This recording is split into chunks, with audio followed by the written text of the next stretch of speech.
Hello and welcome to WRX. My name is Wace, and today I am going to be doing something I've wanted to do for some time, and that's actually compare the Subaru BRZ versus the Subaru WRX. This has been a sibling rivalry since the FA24 has come out, because I believe in the past with the FA20 there really wasn't much of a competition, but now things have changed.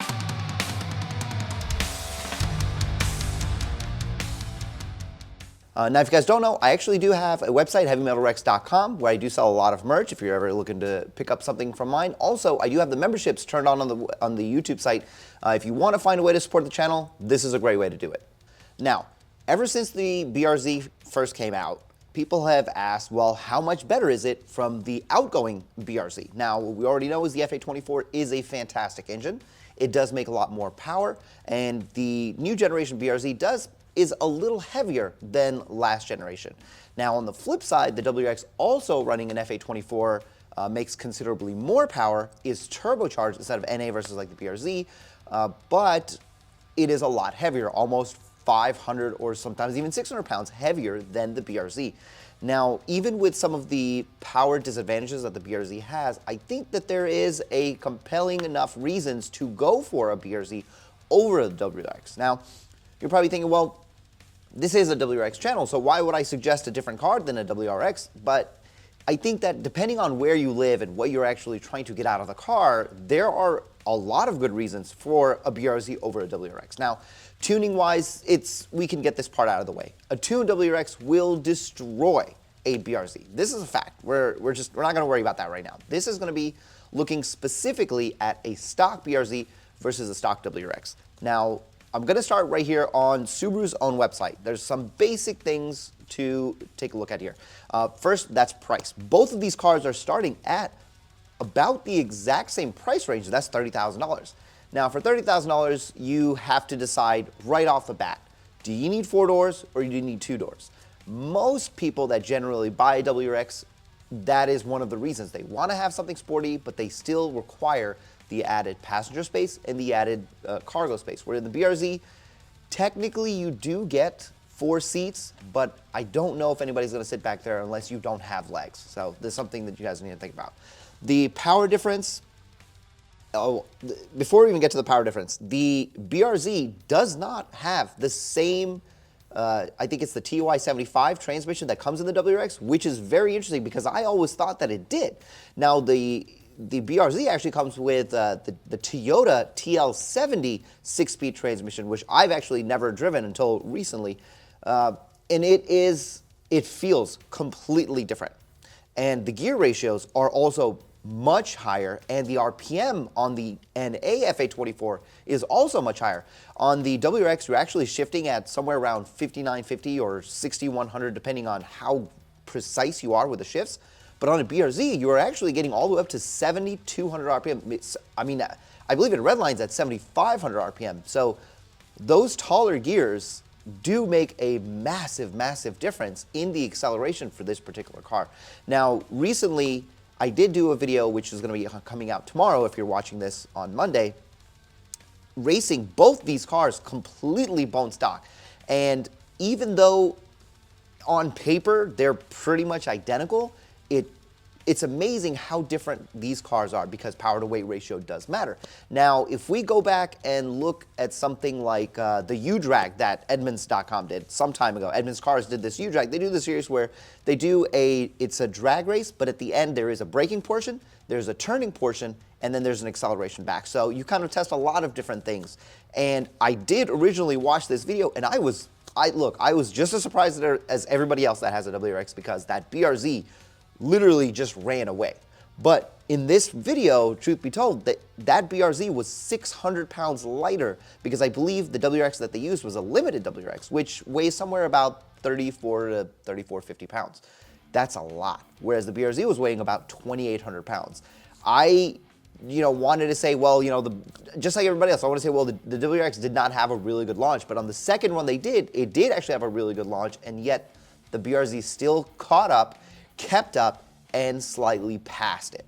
All of this is crazy because if you were looking to never mod a car and you're going to spend $30,000 on something this is probably a really, really good option for you. Something that the BRZ comes with that the WRX doesn't, which makes it, I think, probably a lot more fun on the track, is there is a torsion limited slip in the BRZ, whereas the WRX is completely open diff front and back. And when I was on the track, a few times, I could actually feel the lack of the differential. You know, not having an LSD in the turns, it makes a big deal. If anything, on a daily basis, I actually do feel that, especially when there is inclement weather and stuff like that. I can feel the outside tires just flopping around all willy-nilly, which that's another point for the BRZ. You know, especially again, same price point. If you're looking at 30,000 versus 30,000, that's kind of crazy. And now the more I think about it, other cars in the $30,000 price range are also coming with LSDs. I believe the Civic Si has it, and the GTI, I'm pretty sure, also has a limited slip. It's amazing to me that the WRX is the only $30,000 car, and in some cases $31,000 car, that does not come with some sort of limited slip, because it is marketed as a performance car. Now, with the BRZ, actually, if we go back, so this is a very interesting thing that I couldn't find a great way to test this. They say that the suspension on the BRZ is technically track-tested suspension. Now, you know, both the BRZ and the GR86 were originally built as track-focused cars, and I can definitely see that. There's a couple of little things that they do in the BRZ that it kind of shows that. You actually can set the rev indicator to what rev limit you want, and it will beep for you as you get close to that shift point. The WRX doesn't have anything like that. The WRX actually has nothing focused for the track or for racing or anything like that in its base form. And realistically, probably any form, because even the BRZ, it does give you a G meter, which is kind of nice. It does give you like power curve band, which is graph, which is also very nice. I mean, maybe not useful on a daily basis, but these little things are focused for somebody going on a track or going to autocross, whereas the WRX, you know, it's like I admit, I always say this as well. I mean, it is basically an economy sedan with a turbo and a 6-speed. That's what we're getting. Once you get into the performance limits of what both of these cars can do in the long run, you know, there's still some question as to what the BRZ can do. Now, the BRZ does have, I think as of right now, 2 turbo kits that are somewhere between $4,000 to $6,000 that can get you to about mid 300s to high 300 wheel horsepower, which for a car that only weighs 2,800 pounds, that is a lot of power. But, you know, once you get into the aftermarket, really whoever has the most money is gonna make the faster car. So, you know, I'm not really focusing too much on that, but if you wanted to, both of these vehicles have a turbo kit that is available to increase power quite a bit. Now, if the FA24 NA is anything like the FA24 that we have in the WRX, it's going to take that 360, 380 horsepower and be completely fine. So that's kind of nice. Now, as for the TL70 transmission, I'm not really sure exactly how stout that is compared to our transmission. Some basic research has shown that it's pretty good. About the same place where our transmission fails, like the high 300s to the 400 wheel torque, somewhere around there, but obviously everybody's mileage may vary. If you've seen what's been going on with the different WRXs right now and everybody's transmissions popping in mine, nothing happening as of yet. To mine, there's always, it's gonna be different from person to person. Now, I wanted to take a look at some of these car and driver numbers, and I know the car and driver numbers aren't always as accurate, but I feel like Car and Driver gives us a lot of really good real-world tests, because like these guys are not professional race car drivers. I've never claimed I am, and a lot of the people I bring on the channel are also not. So this I feel like is, if I just took this car out, these are the numbers that I would probably get. But even if we look at what the factory numbers are, like in this case, this is a BRZ, this is actually a BRZ Limited. They've got it rated at 2,843 pounds. It is doing a 0-60 at 5.4 seconds. With a quarter mile of 13.9 seconds at 101 miles per hour. That's from the factory. That is what they say. Car and Driver had it at about 6.3 0-60 and a quarter mile in 14.8 at 97 miles per hour. All fine, right? This is no Lamborghini. But now if we compare that to the WRX. In this particular case, they've got the limited WRX, which they have rated at 3,400 pounds even, about 1 pound over. 0 to 60 at 5.5 seconds, with a quarter mile at 13.9 seconds at 101 miles per hour. I mean, on paper, these two cars are literally the same, right? There's no difference other than the weight in these cars. And of course, the drivetrain, you know, all-wheel drive versus rear-wheel drive, obviously that matters. But if you were just looking at numbers on a sheet and you were like, okay, well, I'm just going to use car and driver to compare these two, you will think, well, that's weird. These cars, I mean, the only difference is I will just pick between the doors. You know, how many doors do I need? Do I need 4 doors? Do I need 2 doors? This is really, really close.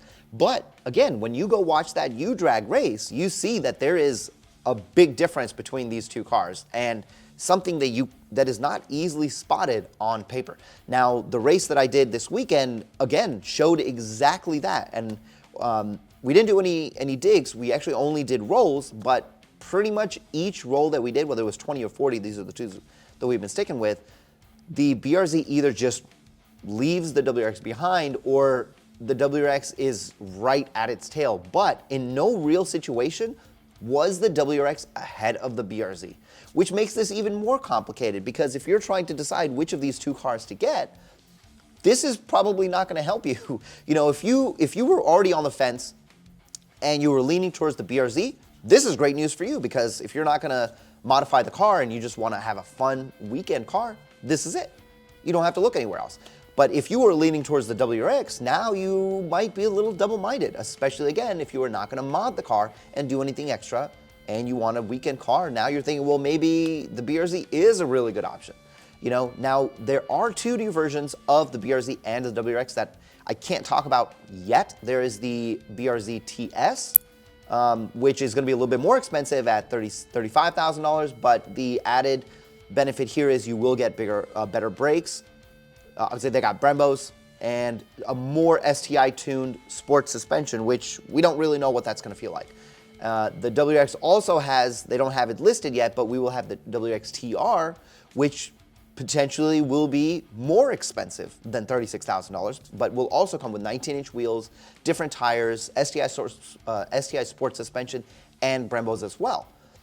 Again, comparing these two cars, if one car is $36,000 and the other car is over $40,000, the BRZ is starting to look like a really good option, especially for the money. And again, if the transmission and the engine can handle it, and you do eventually decide to mod it, I mean, the WRX probably is going to get left behind in the power department, unless, of course, you can STI swap a BRZ, which I imagine there's no reason you couldn't do that. You know, I haven't seen a whole lot of aftermarket for the BRZ yet. Obviously, I'm not on that side of the car fence, but I try to keep up with whatever I do see. Like I said, I found out a few things here or there. It's nothing major. The WRX obviously has a lot more aftermarket, but I guess we're just going to have to keep waiting and seeing which one of these cars really ends up becoming the better value for the power versus performance, or price versus performance. I have seen videos of the past of the first generation BRZ or FRS making like 500 horsepower and pretty much destroying any car that it comes across. Because I mean, at that point, some of these guys have enough weight reduction that they've gotten these cars down to like 2,600 pounds, and that is a really light car to make that much power in. Anyway, you guys tell me in the comment section which car you think is better, which car would you prefer to have. Obviously, preferences do matter in this particular case as well. Hopefully this video was informative, and we'll see how both these cars aftermarket develops, and I'll definitely come back and bring more of that information. Anyway, I'll see you guys in the next one. Before you go, if you like this video, please consider subscribing to the channel. Hitting that subscribe button costs you guys nothing, and it gains me everything. I try to provide as much entertainment and information as possible, whether you're looking at my racing series, Vehicular Acceleration Testing, or you're looking at Tuner Talk, which is actually a great series for newcomers and veterans. My only goal is to try to make the VB community better, and I can't do that without your help. Thank you.